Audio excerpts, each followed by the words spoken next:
Muy buenas a todos. Hoy vamos a hablar sobre la Italia fascista.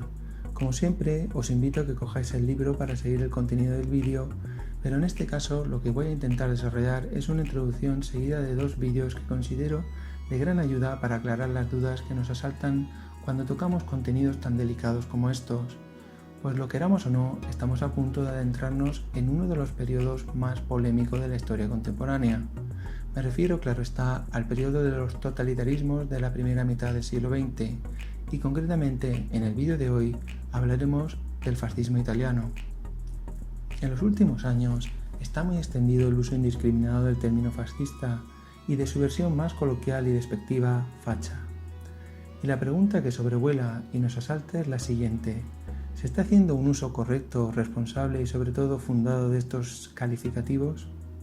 Y yendo aún más allá, los movimientos totalitarios, entre los que contamos al fascismo italiano, el nazismo alemán e incluso el franquismo español, ¿son realmente, como se nos ha hecho creer durante décadas a la inmensa mayoría de la opinión pública, movimientos políticos de derechas? ¿O sería más acertado hablar de divisiones o facciones dentro de la propia izquierda? Esta es la cuestión que me gustaría plantearos hoy, para que entre todos podamos llegar a una conclusión lo más acertada posible y cercana a la verdad. Sin embargo, antes de intentar resolver estas cuestiones, primero vamos a analizar los símbolos propios del fascismo italiano. El saludo fascista, con el brazo y la mano extendidos, así como los fasces que figuran en el emblema del Partido Nacional Fascista, no son originales de esta época, sino que ambos se remontan a la antigua Roma. Símbolos que se recuperan con la intención de infundir grandeza al movimiento y simultáneamente a una población italiana sumida en una profundísima crisis económica, social e identitaria, apelando a momentos de gloria y esplendor del pasado. Un saludo que, como es sabido, será adoptado de forma idéntica por el nazismo y el franquismo. Aclarada esta primera cuestión, uno de los aspectos que nos hacen cuestionar si el movimiento fascista italiano era o no de derechas nos remite a los orígenes del propio Benito Mussolini. Desde muy joven, influido por su padre, este estuvo ligado al Partido Socialista Italiano e incluso llegó a ser nombrado director del periódico oficial del mismo, el diario Avanti, donde defenderá ideas en favor del colectivismo y en contra del capitalismo y de los privilegios de la Iglesia Católica. Desencantado con sus camaradas de partido, quienes apoyaban la no intervención de Italia en la Primera Guerra Mundial, Mussolini da un golpe sobre la mesa, abandona el partido y decide fundar su propio periódico, recibiendo poco después una carta del propio Lenin lamentando su abandono del Partido Socialista Italiano. Dada la situación de crisis tras la Gran Guerra, la tensión social fue en aumento y se temía que se fraguara en Italia una revolución comunista. Es entonces cuando, apoyándose en veteranos de guerra italianos, Mussolini crea un nuevo movimiento, los Fasci Italiani di Combattimento, que será el precedente del posterior Partido Nacional Fascista, fundado en 1921. Los miembros de este nuevo movimiento vestían camisas negras en honor a los Arditi, considerados los más valientes u osados del ejército italiano. Aunque, como ya hemos visto, se intentaba frenar el avance del comunismo en Italia, cuando nos detenemos a analizar las bases ideológicas del nuevo partido, centrada ahora en la figura y personalidad de Mussolini, no podemos sino sorprendernos al comprobar que éstas eran prácticamente un calco de las bases ideológicas del socialismo leninista, lo que nos vuelve a sugerir una identidad estrechamente ligada a la izquierda. El punto de cisma con el comunismo ruso lo constituía el carácter nacional del movimiento italiano, de igual manera que sucediera en el nazismo y en el franquismo, pues el movimiento social comunista ruso no tenía fronteras y aspiraba a la unión internacional de los trabajadores, a pesar de que Lenin, ya en sus primeros años de mandato, frustrara las ambiciones de los soviets planificando meticulosamente su disolución, pasando de hablarse de una dictadura del proletariado a la dictadura del Partido Único, encabezado por él y la cúpula o élite que lo acompañaba. Así pues, lo característico de los totalitarismos italiano, alemán y español frente al comunismo ruso será precisamente este componente nacionalista, personalista y autárquico, conservando el resto de las medidas implantadas la influencia de las políticas más radicales de izquierdas. Incluso en España, donde hasta 1959 las políticas económicas aplicadas por los asesores de Franco, quien apenas tenía cultura política, eran de tinte socialista, siendo además aplaudidas y avaladas en gran medida por la Falange española.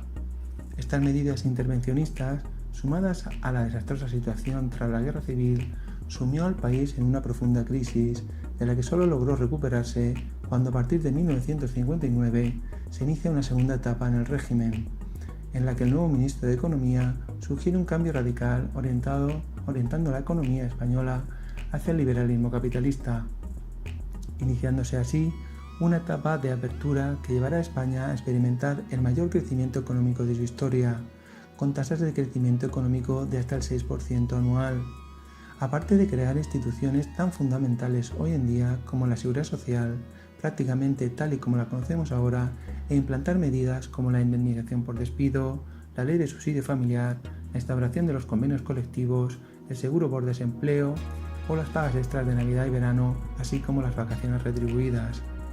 Instituciones y medidas que hoy en día son celosamente defendidas por la izquierda como si éstas fueran parte exclusiva de su ADN político, pero que, como vemos, tienen su origen en el franquismo, a pesar de que se llevan a cabo, no lo olvidemos, bajo la represión violenta y la privación de libertades propias de un régimen totalitario. Por tanto, cabe ahora preguntarnos, ¿quién representa entonces a la derecha en estos momentos en los que emergen los totalitarismos en Europa? La respuesta la encontramos en el liberalismo capitalista, en concreto en su facción conservadora, es decir, en países como Inglaterra y también en la que se había convertido en la gran potencia económica mundial tras la Primera Guerra Mundial. Estamos hablando, claro está, de Estados Unidos. Pero es de necios pensar que por no adoptar las medidas que atentan contra la libertad individual y los derechos humanos, todos son bendiciones por parte de esta ideología. Al estudiar historia tendemos frecuentemente al maniqueísmo, a considerar que unos son absolutamente buenos mientras que los demás son absolutamente malos, lo que no deja de ser un pensamiento inmaduro y falto de profundidad. Tanto en la derecha como en la izquierda habrá luces y sombras a lo largo de la historia, y sin duda en los totalitarismos de la primera mitad del siglo XX las sombras serán tan terribles que terminarán por eclipsar casi por completo la luz de la razón. No obstante, recordemos que el liberalismo económico, en vertiente más radical, promovió la especulación sin restricciones que, entre otras cosas, provocó el crack del 29 y la consiguiente Gran Depresión, así como sucesivas crisis económicas cuyo comportamiento es vergonzosamente parecido entre ellas, llegando incluso hasta nuestros días, siendo la más reciente la experimentada por todos nosotros en 2008, protagonizada por el denominado anarcocapitalismo o neoliberalismo económico. Pero regresemos a las bases ideológicas del fascismo italiano para seguir contrastándolas con el socialismo leninista y comprobar si realmente se sostiene la afirmación que tilda al primero de derechas y al segundo de izquierdas. El primer punto que se nos menciona es la oposición a la democracia y al comunismo. En la primera parte de este enunciado no podemos encontrar divergencia alguna, pues si por algo se caracterizaron ambos regímenes fue por la instauración de un partido único, que no permitía ningún tipo de disidencia u oposición y que incluso reprimía o aniquilaba impunemente a los opositores políticos dentro de sus respectivos países. Recordemos que tras la derrota electoral de los bolcheviques fue cuando Lenin urdió el golpe de Estado que le ocuparía el poder en Rusia, y de una forma similar llegaron al poder Hitler, Mussolini y Franco. Aunque en el caso de Mussolini ni siquiera necesitó de esta medida extrema, pues el rey Víctor Manuel III le había concedido una especie de salvoconducto para marchar hasta Roma con miles de camisas negras y simpatizantes del fascismo sin que el ejército del país lo reprimiera, ya que, aunque Mussolini no era monárquico, no figuraba como primer punto en su agenda acabar con la vida del monarca.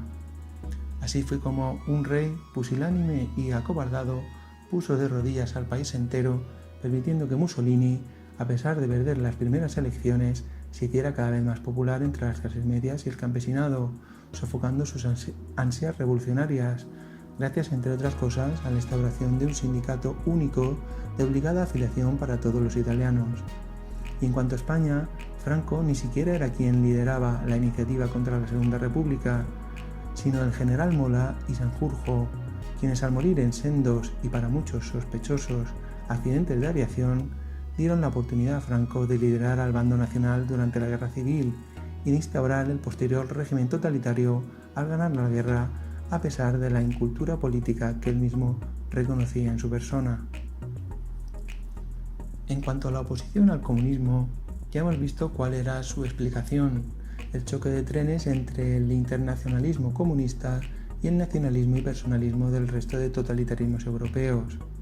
De hecho, mientras que las dictaduras nazi, fascista y franquista llegaron a su término con la muerte de su líder carismático e indiscutible, el régimen comunista continuó incluso tras la caída del muro de Berlín en 1989, sucediéndose varios líderes en el Partido Único hasta la disolución definitiva de la URSS en 1991, y hoy en día varios regímenes comunistas siguen vigentes en otros países, como en China, Corea del Norte o Cuba, entre otros.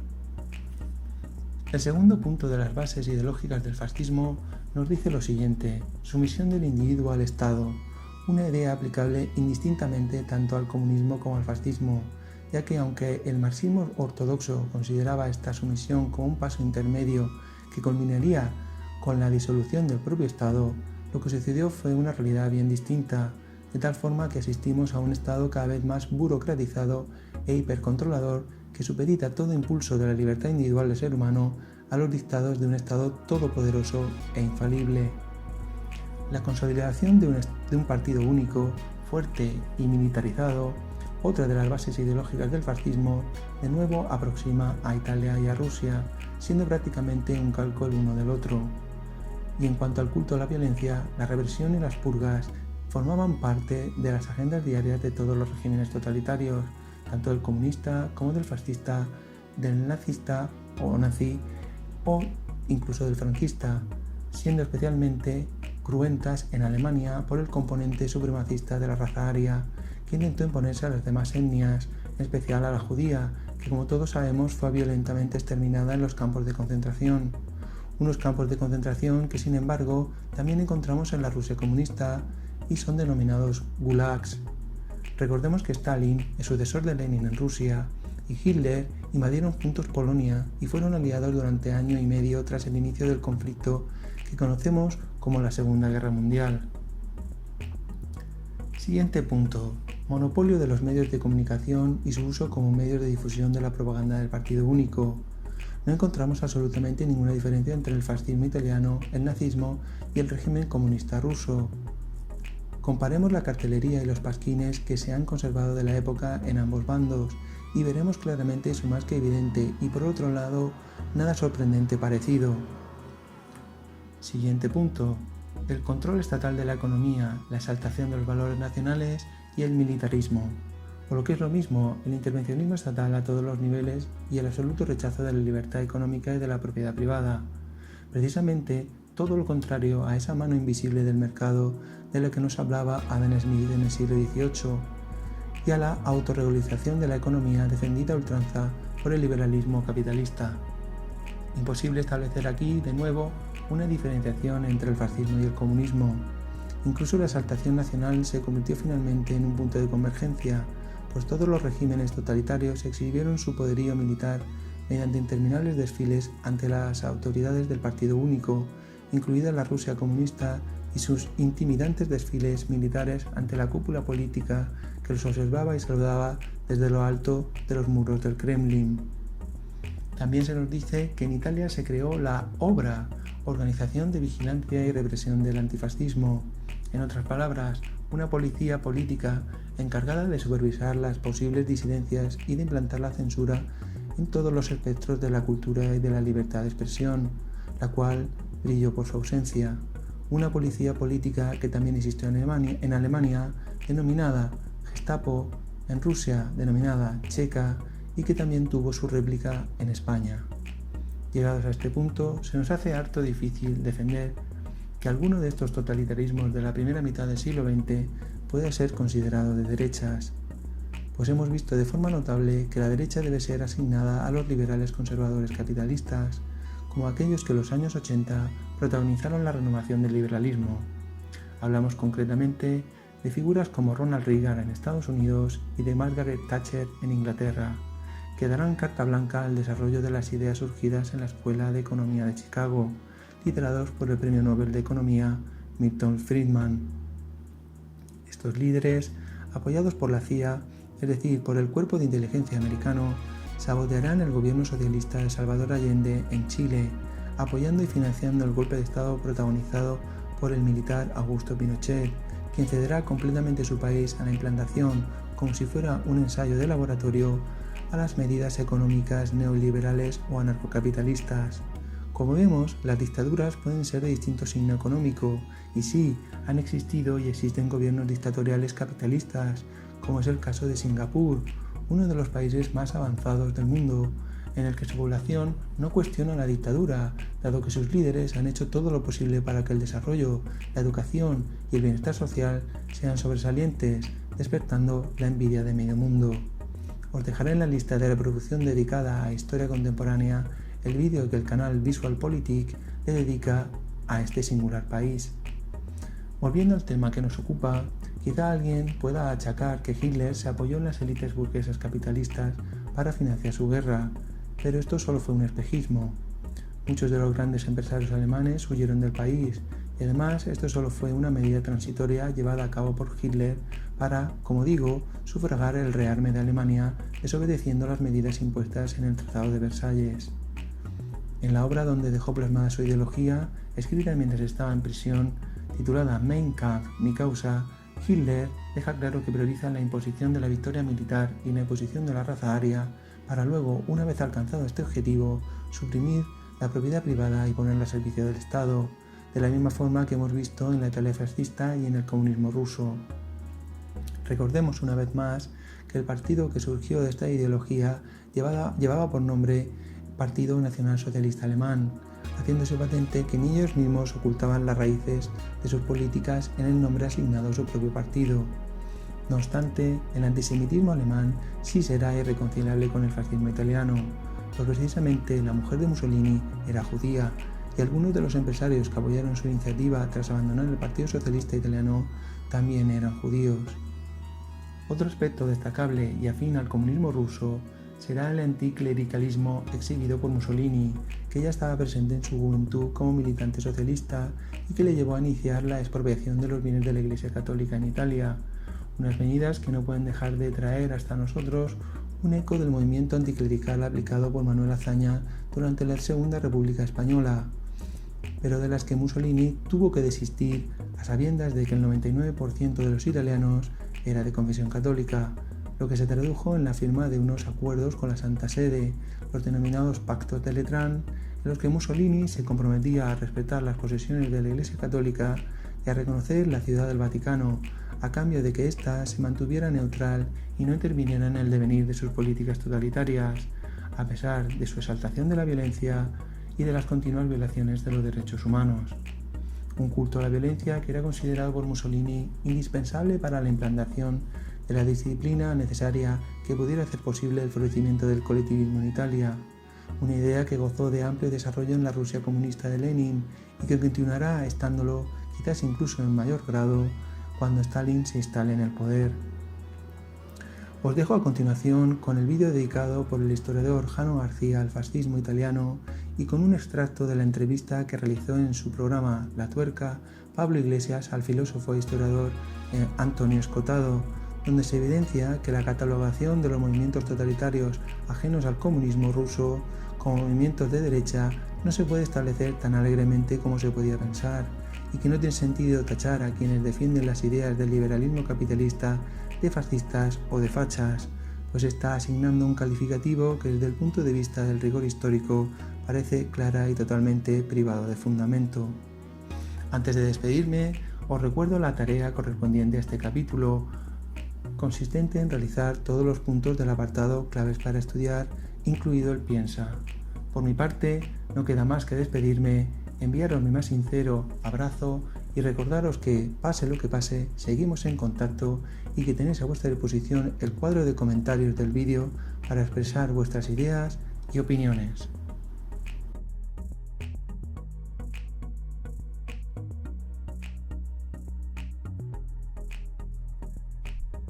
Benito Mussolini fue el fundador del fascismo. Nació en Dovia, una pequeña aldea italiana, en el seno de una familia humilde. Su padre era un ferviente socialista y le llamó Benito Amilcare Andrea en honor a los dirigentes izquierdistas Benito Juárez, Amilcare Cipriani y Andrea Costa. Firme creyente de las ideas socialistas introducidas por su padre, con 17 años se afilió al Partido Socialista Italiano.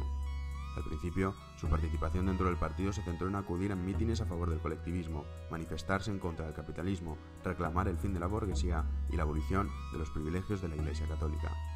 Su incansable tenacidad le hizo que en 1910, con tan solo 27 años, fuera nombrado secretario de la Federación de Forli y más tarde nombrado director del periódico oficial del Partido Socialista, el diario Avanti. Su idilio con el Partido Socialista Italiano comenzó a resquebrajarse tras el inicio de la Primera Guerra Mundial. Mussolini comenzó a tachar de traidores a sus camaradas porque defendían que Italia no entrara en guerra. Finalmente, Mussolini se fue del partido con su gran amigo y compañero Roberto Farinacci y fundó su propio periódico, Il Popolo d'Italia. El propio Lenin lamentó su marcha en una carta escrita a los líderes del Partido Socialista Italiano. Tras el final de la Primera Guerra Mundial, Italia estaba sumida en un clima violento, con altas tasas de desempleo y de pobreza. Era terreno abonado para que en cualquier momento se produjera una revolución. Al principio, fueron los antiguos camaradas de Mussolini los que más actividad asumían. Sin embargo, todo ello cambió cuando Mussolini y Farinacci se reunieron con veteranos de guerra en 1919 y decidieron crear los Facci Italiani de Combattimento. Este movimiento contó con el apoyo de banqueros judíos como Ettore Baccia y de empresarios italianos que temían que la revolución comunista estallara en Italia. Los miembros de este nuevo movimiento vestirían camisas negras en honor a los Arditi, conocidos como los más osados en el ejército de Italia. Este nuevo cuerpo paramilitar propició un incremento de la violencia que se extendió por todas las ciudades italianas. En 1921, Mussolini decide fundar su propio partido, el Partido Nacional Fascista. Así pues, se presenta en las elecciones sin contar con los veteranos de guerra que previamente le habían apoyado. Cada vez tenía más adeptos, pasando de ser 20.000 militantes a contar con más de 200.000 en apenas unos meses. Los fascistas ya no solo tenían el apoyo de la clase media, ahora, gracias a la creación de sindicatos laborales, muchos agricultores, campesinos y especialmente obreros se habían unido al partido, hecho que le permitió obtener 2 diputados en las elecciones de 1921. En 1922, Italia se encontraba en una situación económica y social terrible. Así pues, Mussolini aprovechó la coyuntura y llamó a sus seguidores a marchar sobre Roma para reclamar el poder. No obstante, ni el propio Mussolini acudió a la marcha y permaneció en Milán ya que no esperaba obtener ningún resultado positivo. El 27 de octubre de 1922, 16.000 camisas negras marcharon sobre Roma. El primer ministro liberal, Luigi Facta, con la ayuda del también liberal Giovanni Amendola, redactaron un decreto que el rey Víctor Manuel III se negó a ratificar. Dicho decreto ordenaba al ejército a disuadir y, si era necesario, disparar a los fascistas que marchaban hacia la capital. El ejército permaneció fiel al rey y no actuó contra los fascistas. Este fue sin duda el punto de inflexión que necesitaba Mussolini. Si el rey hubiera firmado ese decreto, los fascistas jamás habrían podido acceder al poder.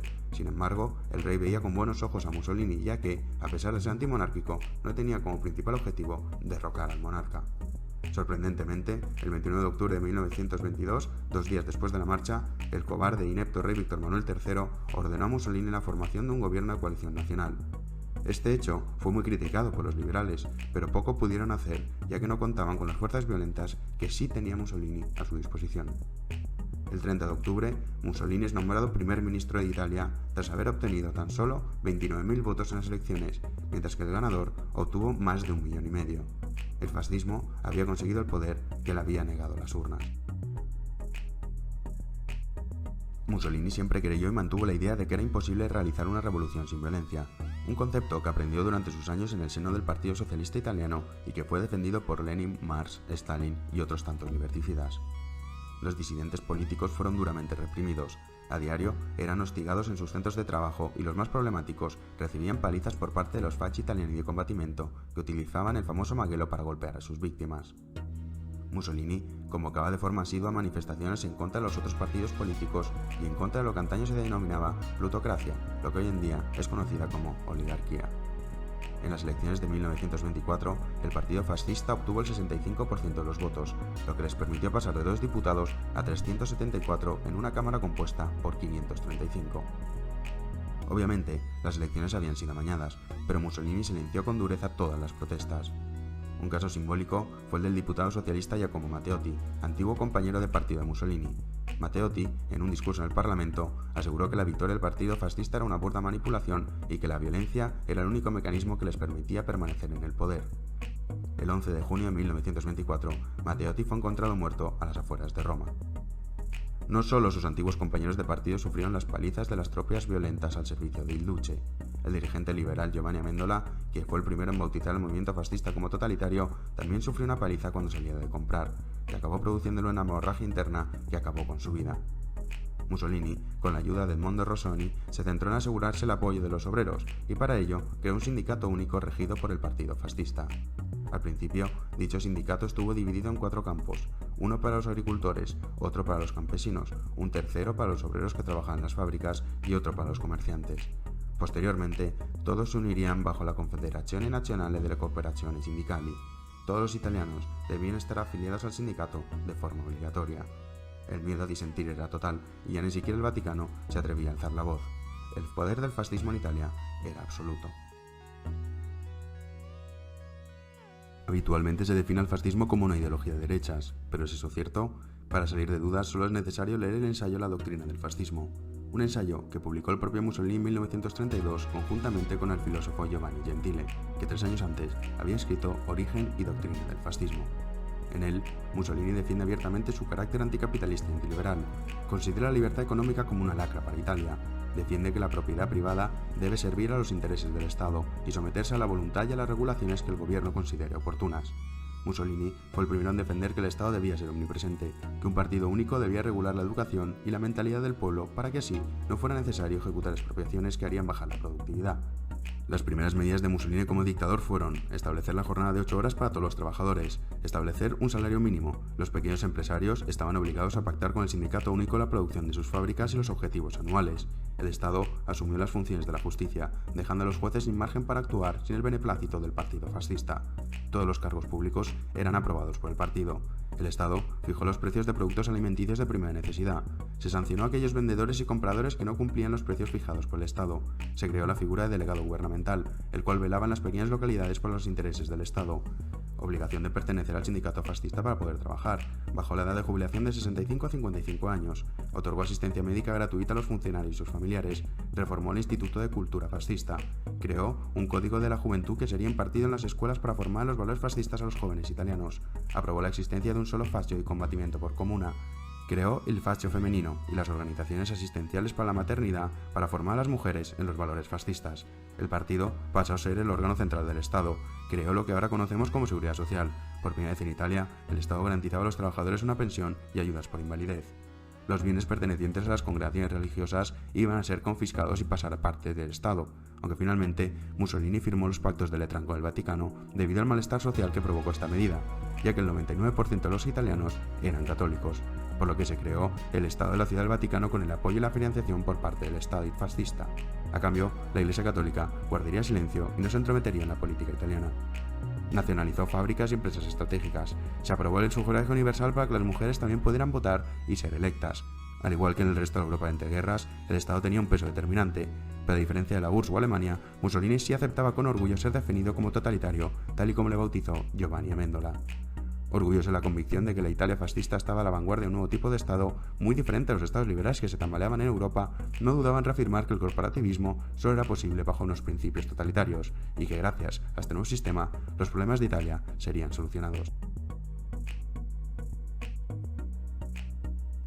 Algunas víctimas de la propaganda pueden afirmar que el sentido nacional que tenía el fascismo no lo poseía el socialismo.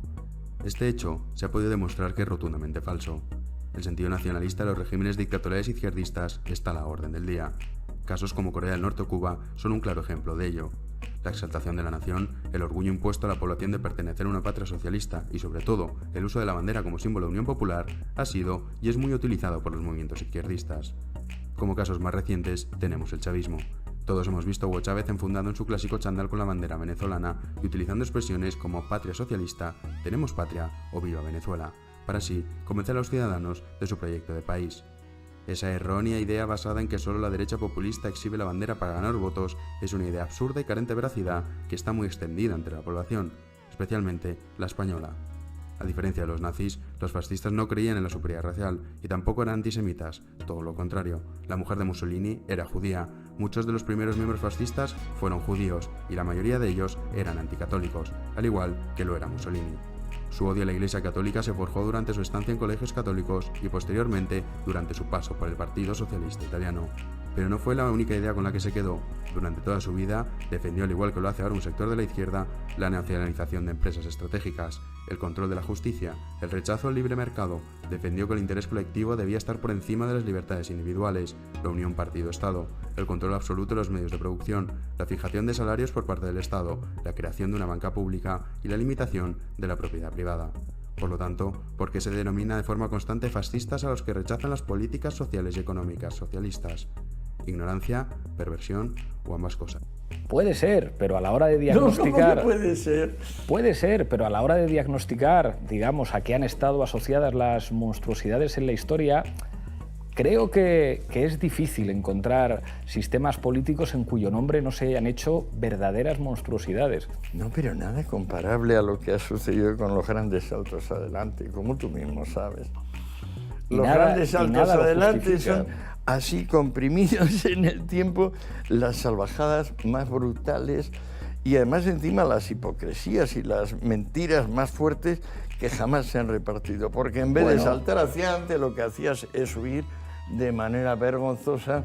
Correcto, pero cuando hablabas en tu libro del nacionalsocialismo, una de las características del nazismo en Alemania, que está asociado además al asesinato y el exterminio de 7 millones de judíos y de unos cuantos millones de opositores políticos y de gitanos y de testigos de Jehová, es una canallada. Es una magnífica relación del Tercer Reich con buena parte de las empresas más importantes de Alemania y, de hecho, el proyecto político de Hitler era saludado por los británicos durante mucho tiempo como la mejor vacuna frente al comunismo en Europa.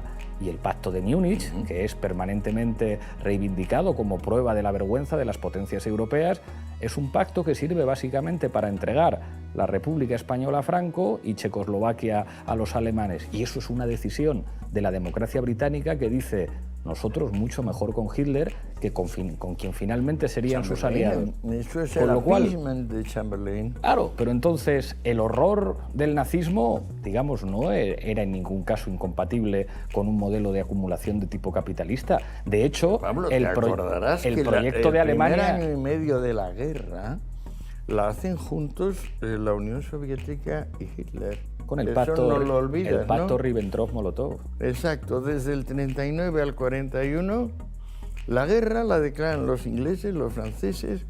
¿A quién? No a Hitler y a Stalin, porque juntos han invadido Polonia y eso es la causa de la guerra. ¿Tú ves alguna diferencia seria entre bolcheviques y nazis? Sí. ¿Cuál? Muchas diferencias. ¿Cuál? Para empezar, que hubo unos que les ganaron la guerra a los otros. No, pero no, de principio.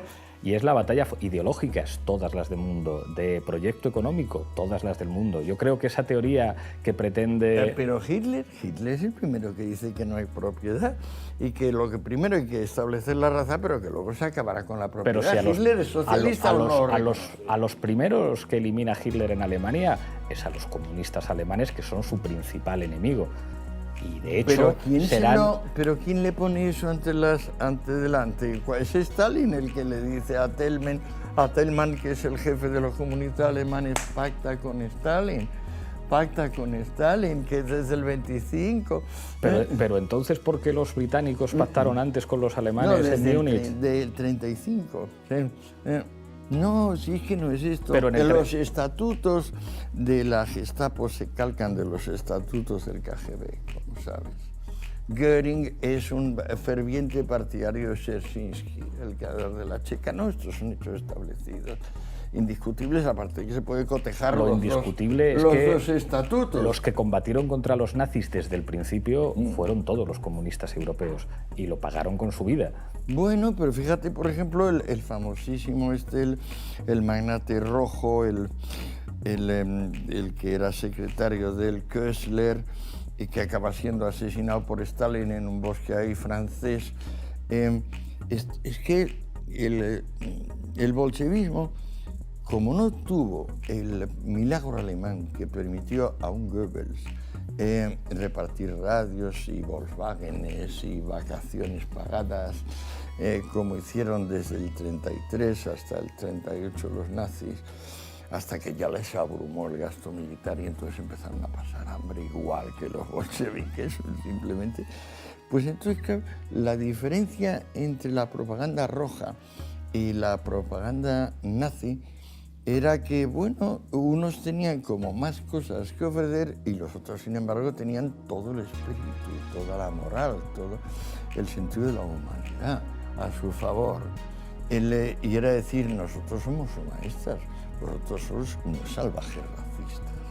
Ahora, por socialistas, ninguna diferencia. Los dos eran socialistas. Hitler estaba contra la propiedad privada tan claramente como... Pero sí protegió a todas las grandes empresas. Claro, para poder sacar adelante su guerra, su victoria y su no sé cuánto, pero el Mein Kampf lo dice clarísimo. Dice, primero hacemos lo de la raza y el triunfo y luego hacemos lo de la propiedad. Leas el Mein Kampf. Pero los grandes propietarios alemanes siempre apoyaron a los nazis. No, los grandes propietarios se fueron la mayoría, acuérdate, o sea, acuérdate de Bosca, acuérdate de Zeiss, acuérdate de los principales, Krupp. No, no es cierto. Todo eso yo estaba equivocado, hasta que me puse a investigarlo. Estaba equivocado, me había cogido el tópico dominante topic y me había dejado llevar. No, luego lo miré en detalle. Todos se enfadaron mucho. Acuérdate de la resistencia alemana. Yo le dedico un capítulo a la resistencia alemana, o sea, a los anti-hitlerianos, anti-nazis. Eso es gente de alto nivel, o sea, máximo nivel. Una parte, y los pianistas... y teólogos. Pero a los pianistas me refiero a los espías de Trepper, que la Orquesta Roja. Estoy muy a gusto discutiendo contigo, pero tenemos Además veo que es increíble cómo te callas cuando yo voy a decir algo. Yo procuro callarme cuando tú vas a decir algo. Esto es educación.